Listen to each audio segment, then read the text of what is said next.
Hello and welcome to The Office Field Guide. I'm Chris and I'm reviewing every episode of The Office ever. And today we've got a sleeper. But I throw myself at the mercy of the Deposition. The Deposition, which is the 8th episode, depending on how you count them, of season 4. This one was written by Lester Lewis, who's a new name for this show. So Lester Lewis was credited with over 40 episodes of The Office in some capacity, be it writing or producing, with only having lead writing credits for this episode and the customer survey episode in season 5. Sadly, Lewis passed away in 2013, so well wishes for all those he touched with his work. The Deposition was directed by Julian Farino, who, if you remember, directed the Back from Vacation episode in season 3, and is most well known for his work on Entourage. It first aired on November 15th, 2007, which makes this joke all the more funny, considering they were driving from the mountainous Scranton area to New York City in what averages, at this time of the year, anywhere between 44 to 33 degrees Fahrenheit. And I guess it's as good of time as any to mention that this episode led into the long mid-season break due to the writer's strike. But we're gonna get into that later. This episode was viewed by 8.86 million people and currently has an 8.7 rating on IMDb. The winning emoji sequence is up on the screen right now. And the Deposition trivia is, what is the name of the conference room the Deposition takes place in? All right, and I've been forgetting this in the last couple weeks. Don't forget to keep an eye out for the hidden Andy somewhere in this video. Be the first to put the trivia answer or the timestamp of the Easter egg in the comments, and you'll get your name in next week's video. And that's a big one because it's Kind of sort of an oaky afterbirth. And if you're here late, leave a comment best encapsulating the dinner party episode in emojis. Have some fun with that. I think we can get pretty clever or comprehensive. Either way, it's going to end up in the stat sheet for a pretty major episode. So give me your best work here, folks. With that, let's get down to the truth. I understand nothing. There's a lot of angles I want to take this review, but I have to get something out of my system first. Relax, okay? You know what, I think they're ready for us now, so. Okay, all right. Mr. Scott. Okay, I know it was dumb and it took 5 seconds, but Michael's transition noise from that episode is amazing and I'm gonna get as much mileage out of it as I can. But the premise for this episode, The Deposition, is incredible. Take Michael Scott, who is the definition of a wild card. Just so that we wouldn't leave anything up to chance or Michael's judgment. And put him in a legal proceeding where his every word is being recorded and analyzed. And you were directly under her the entire time? That's what she said. Excuse me? That's what she said. Ms. Levinson told you that she was your direct superior? And there's so much good. How long have you known the plaintiff? I haven't actually seen it, but I have seen the firm, and I am planning on renting the Pelican Brief. Michael's use of language is also super suspect during this one as well. Yes, and frankly, the timing was nothing short of predominant.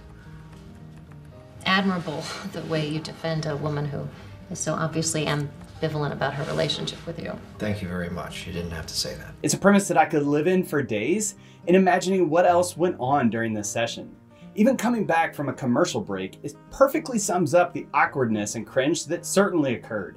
Mr. Scott, do you realize you just contradicted yourself? I did. Yes, you did. Can I go to the bathroom? No, I really have to. I've been drinking lots of water. Without getting into my ratings though, I have to say that I think they flubbed the B plot of this one.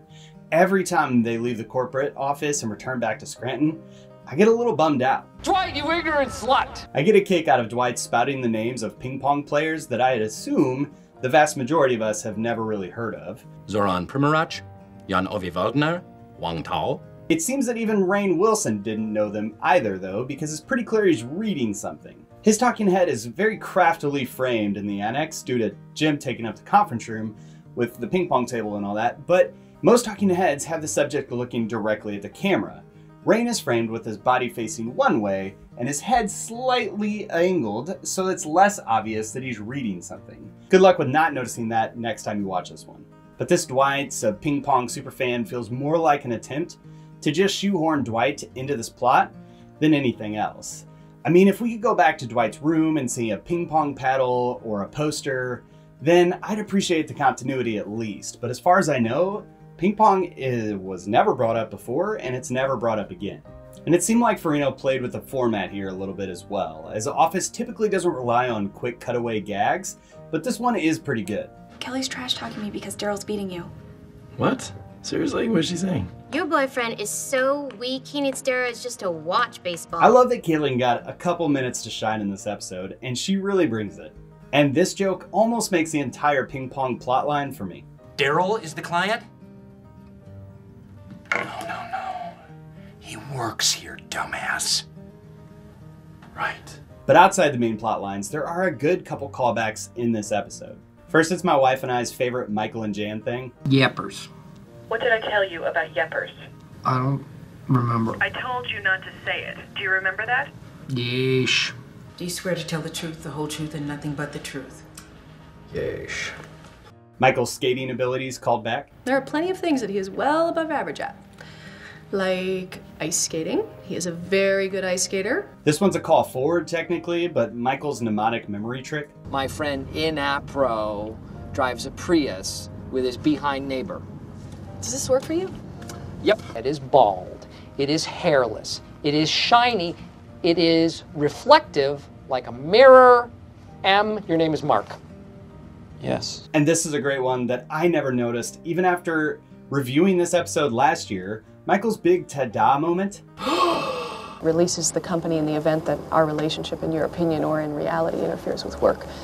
Awesome. I'm gonna frame mine. Which I love the continuity there. Maybe everyone else knew that, but I loved recognizing it when I noticed it this week. Another episode reference is that this lawsuit is probably a direct correlation to one of the ideas that Jan referenced during this deleted scene in Money. Kind of home. All right, well, then maybe there's another way. I have some ideas. And while we're on that, there's another one-liner from the negotiation episode that might also foreshadow the deposition. You give me a good raise, or no more sex. What are you writing, Pervball? Just preparing for the deposition. Meaning that the company was definitely collecting all of this information for the possibility of this lawsuit. And before we get to the deeper meaning, there are some bits in the episodes of The Office that make my imagination spin, which is why I started the episodes we were robbed of bit. But in the deposition, it introduces something that we were so robbed of. We'd like to enter into the record a page from Michael Scott's personal journal. Whoa. What are you doing with my diary? I mean, the little bits of this thing that we get to hear is amazing. Just got back from Jamaica. Tan almost everywhere. Jan almost everywhere. He. Every now and then, I see a meme that asks people to pick between reading Jim's Teapot letter, Holly's Dear Michael letter, Somehow I Manage, and, always something else.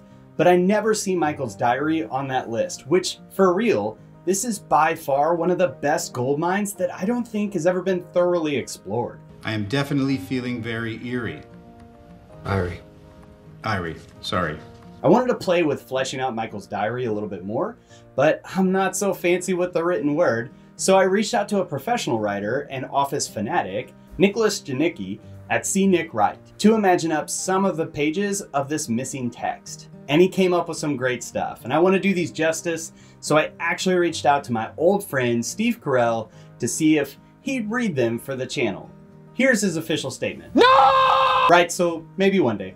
But I'm just gonna highlight a couple excerpts from these because I'll never do them as much justice as your imagination reading them in Steve Carell's voice. So they're gonna be in the description. But the first one was from the day that Ryan left to go to corporate.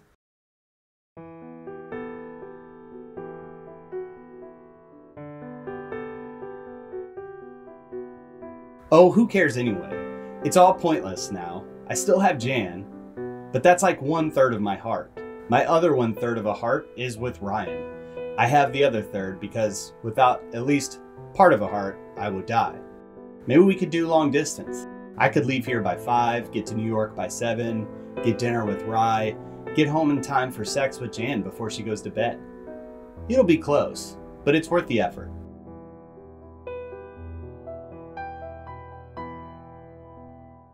The full excerpts are going to be in the description of this episode, including an excerpt from the day that Michael hit Meredith with his car. C. Nick Wright is awesome. He actually got some fame earlier in 2020 for writing up 24 full scripts of season 10 of The Office.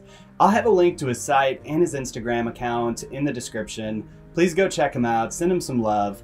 But with that, let's dive into the deeper meaning.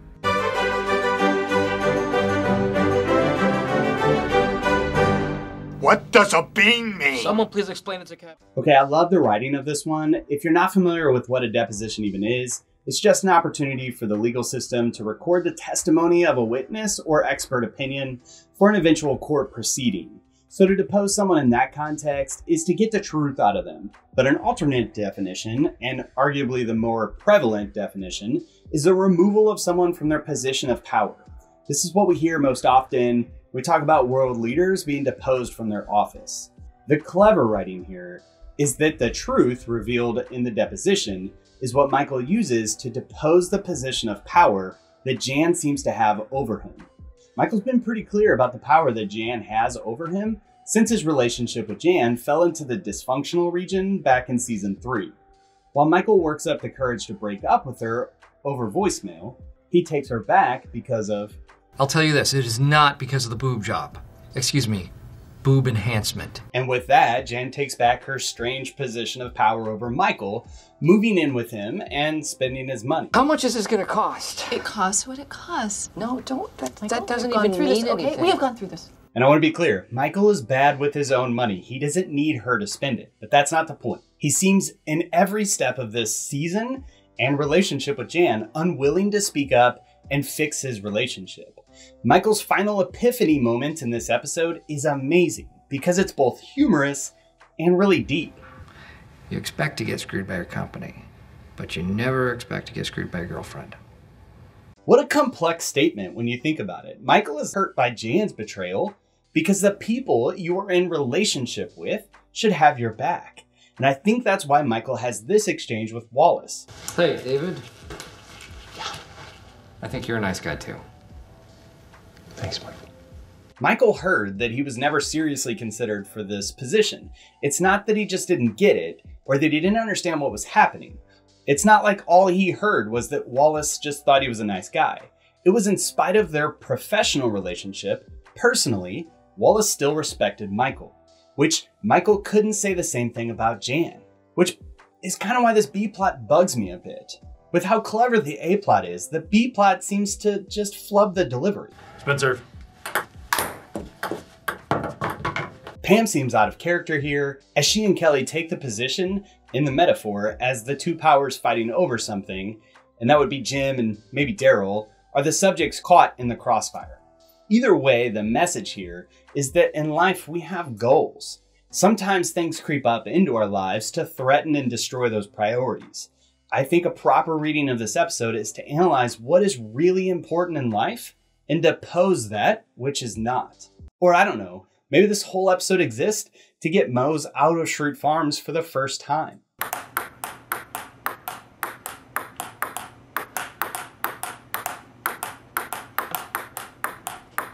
But with that, let's dish out some Dundies.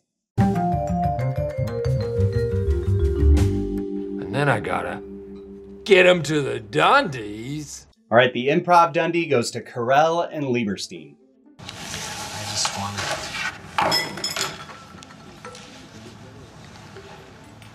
I read that this was improvised on their final take for the scene, which was Lieberstein's idea. I love this exchange though. I don't know. I didn't want them to get divorced in the first place, you know. I love them both so much. It's one of the reasons that I think Michael hates Toby so much. It's not just that he's in HR and... Every time I try to do something fun or exciting, you make it not that way. But it's because as Michael was a child of divorced parents, he seems to have harbored some bitterness towards that. I hate you! Long story short, Jeff's dog ended up as ring bearer. And Toby, who is also a child of divorce, is also a divorcee, which I think Michael finds problem with, which is why he brings it up all the time. Also, he's divorced, so he's really not a part of his family. Okay, the second Dundee goes to this car ride home.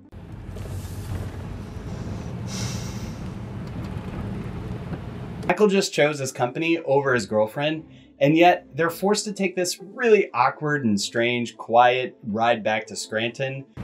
What do you want to do for dinner? How about Chinese? Should really try to save some money. Get something cheap. which I do think there's a correlation between what was happening in this show and what was happening between the writers and the studios. As I mentioned in the intro, this is the last episode of season 4 that aired until a full 5 months later. That's due to the writer's strike that started about 10 days before this one and lasted until February 12th of the next year. So these closing moments with Michael and Jan driving home, barely able to stand the presence of each other, knowing that there's a fight looming under the surface, ends with a slow fade to black, and thus ending the Office series until a deal could be reached. And this was a big deal back in 07, with some series being outright canceled and others flat out ruined. I'm looking at you, season 3 of Heroes. These are just relevant culture context elements that we just don't get when we're binge watching the series now sometime way in the future. Something that I really love talking about for these field guides, so I hope you appreciate them too. But with that, let's rate this episode. This is the worst. Okay, the cold opening, Pam's hot dog doodle saying hiya buddy, and Michael's tortured exchange with Ryan leads to him saying, hi buddy. It's awesome, I love it, but it's just not that memorable, so I'm giving it a 3 out of 5. As for the episode itself, I'm giving this one a 5 out of 5. Don't come at me. Did I stutter? It doesn't mean that this episode is perfect. But when I think about some of the best episodes of The Office, this one is definitely up there. And while it's not perfect, it perfectly takes the character of Michael, which has been developed over seasons, and plops him into this scenario and creates an opportunity for so much humor. To be delicate, they hang off Milady's chest. And on top of that, it furthers the story into the season's major arc in a great way. Again, my main complaint with this episode is the ping pong plot, which grew on me this watch through, and I appreciate it in a way that I hadn't before. So that's what I think about the Deposition. What are your thoughts? Leave them in the comments along with the emoji sequence for the dinner party, the trivia, and the timestamp of the hidden Easter egg. Thanks so much for watching. I'm gonna be back next week with debatably one of my favorite episodes of television of all time. How about you, Pam, Mikasa, little dinner, dancing, drinks? You said you didn't have plans. Don't forget to give this video a like and subscribe. It really does help me out. And I'll see you next week.